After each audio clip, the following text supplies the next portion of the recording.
박성민 목사의 매일 큐티 묵상입니다. 다니엘 6장 16절로 28절입니다.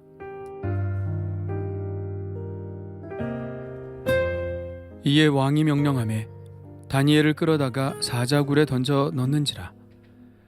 왕이 다니엘에게 이르되 내가 항상 섬기는 너의 하나님이 너를 구원하시리라 하니라.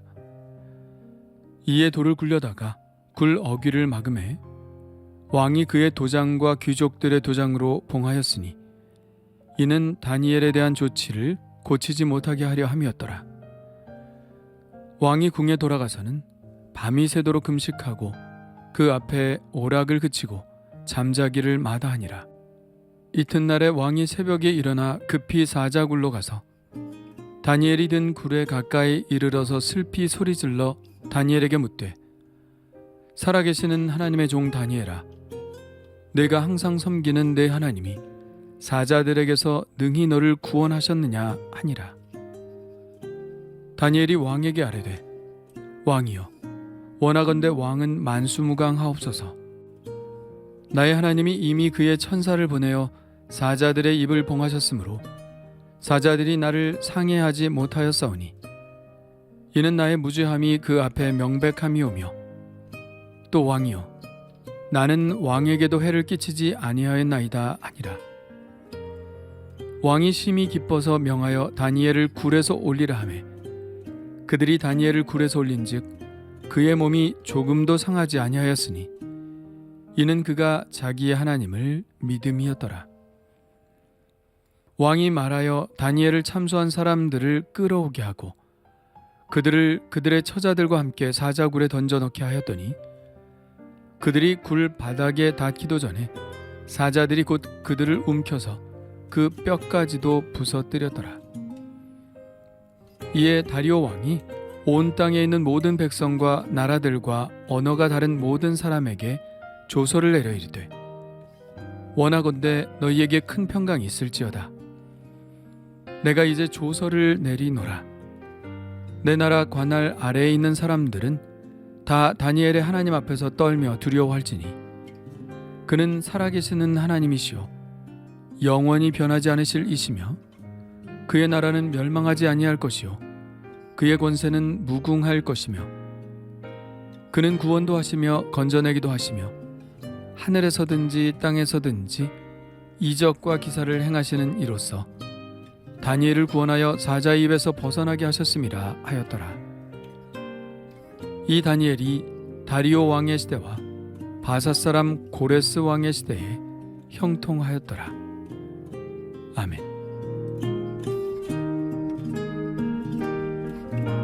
다니엘을 사자굴 속에 집어넣는 것이 다리오 왕의 본심이 아님이 그의 말에서 드러납니다. 내가 항상 섬기는 너의 하나님이 너를 구원하시리라. 이것은 또한 왕의 기도이기도 하죠. 자신이 어리석어서 신하들의 이 꾀에 넘어갔다는 자책감도 있었을 것이고 다니엘은 하나님과 교통하는 비범한 자이니 혹시 그가 믿는 하나님이 그를 구원해 줄지도 모른다는 한가닥 소망도 있었을 것입니다. 예, 그의 소망은 진짜였던 것 같습니다. 왕은 궁에 돌아가서 밤이 새도록 금식하고 그 앞에 오락을 그치고 잠자기를 마다했습니다. 이것은 일종의 철야기도와 같죠. 자기의 어리석음 때문에 충성되고 지혜로운 신 한 사람을 잃게 되었으니 잠이 오지 않았을 것이고 금식하고 오락을 금했다는 것은 그의 마음이 지금 매우 간절하다는 것을 표현하는 것입니다. 그의 간절한 마음은 아침까지 이어집니다. 그는 날이 밝자마자 사자굴로 급히 가죠. 그가 살아있을지도 모른다는 희망을 품고 슬피 소리를 질러 이렇게 말합니다. 살아계시는 하나님의 종 다니엘아, 내가 항상 섬기는 내 하나님이 사자들에게서 능히 너를 구원하셨느냐? 그는 이렇게 묻기는 하였지만 다니엘의 목소리가 들려오기보다는 그저 사자의 으르렁 소리만 날 것이라고 예상했을 것입니다. 그런데 놀랍게도 다니엘의 목소리가 들립니다. 다니엘은 사자굴에서 너무나 평온하게 오히려 왕의 안부를 묻고 그를 축복하죠. 왕이여, 원하건대 왕은 만수무강하옵소서. 그러고는 간밤에 자기에게 일어났던 일을 말합니다. 나의 하나님이 이미 그의 천사를 보내어 사자들의 입을 봉하셨으므로 사자들이 나를 상해하지 못하였사오니 이는 나의 무죄함이 그 앞에 명백함이오며 또 왕이여, 나는 왕에게도 해를 끼치지 아니하였나이다. 다니엘이 이렇게 살아있다는 것은 단지 놀라운 기적이 일어났다는 차원을 넘어섭니다. 이것은 하나님의 공의가 작동했다는 것을 보여주죠. 다니엘이 이렇게 멀쩡하게 살아있다는 것은 다니엘이 무죄라는 것을 증명하는 것이며 특히 왕에게도 전혀 해를 끼치지 않은 사람이라는 것을 증명하는 것입니다. 하나님의 공의가 집행된 순간이었던 것이죠. 왕은 사자굴 속에서도 다니엘이 이렇게 멀쩡하게 살아있다는 것은 그의 무죄함을 증명하는 것이라는 사실을 인정했습니다. 그렇다면 이제 그가 해야 할 일이 있죠. 그것은 하나님의 공의를 집행하는 것입니다. 무죄한 다니엘을 사자밥이 되게 하려고 무고했던 그 사람들을 심판하는 것이죠. 그들의 죄도 사자굴 속에서 증명이 될 것입니다. 그들도 살아남는다면 죄가 없는 것이겠죠. 그러나 어떻게 되었나요? 왕이 다니엘을 참소한 사람들과 그 가족들까지 함께 사자굴에 넣게 했습니다. 바사의 관습에 따르면 가족들도 함께 유죄 판결을 받죠. 그랬더니 그들이 굴 바닥에 닿기도 전에 사자들이 곧 그들을 움켜서 그 뼈까지도 부서뜨렸습니다. 누가 진짜 죄인인지가 곧바로 증명이 된 것이죠.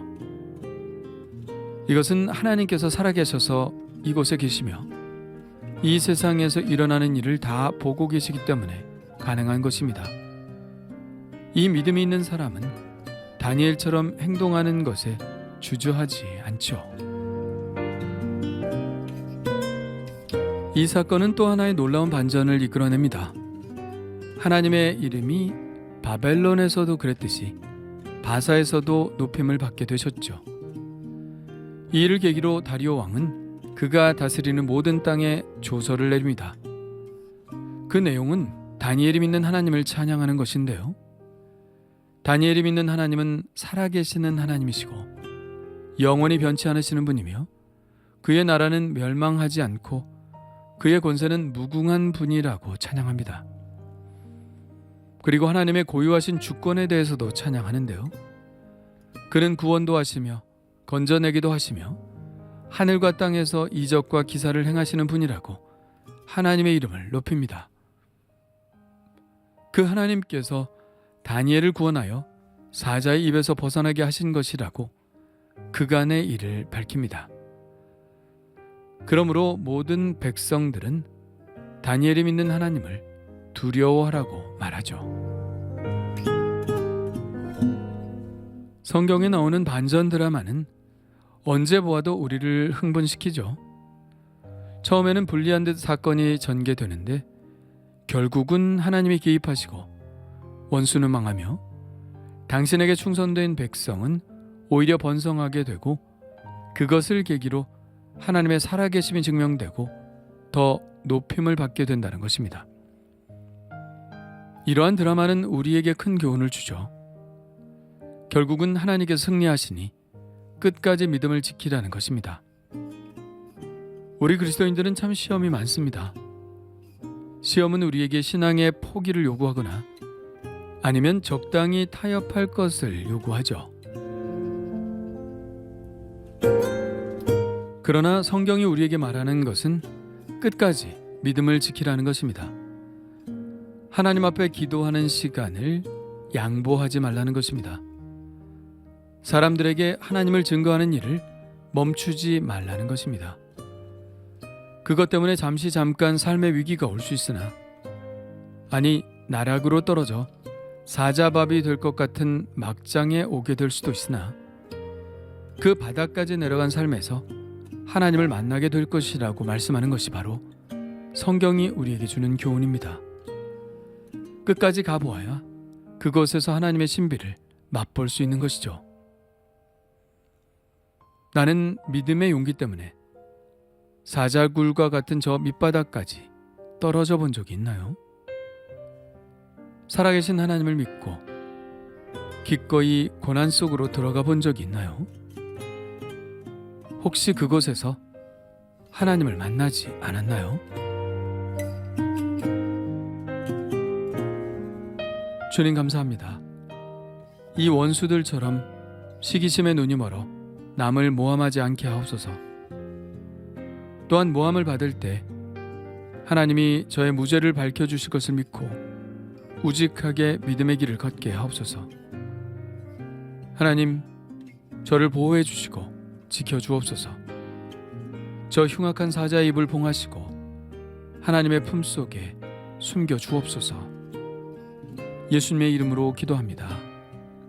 아멘.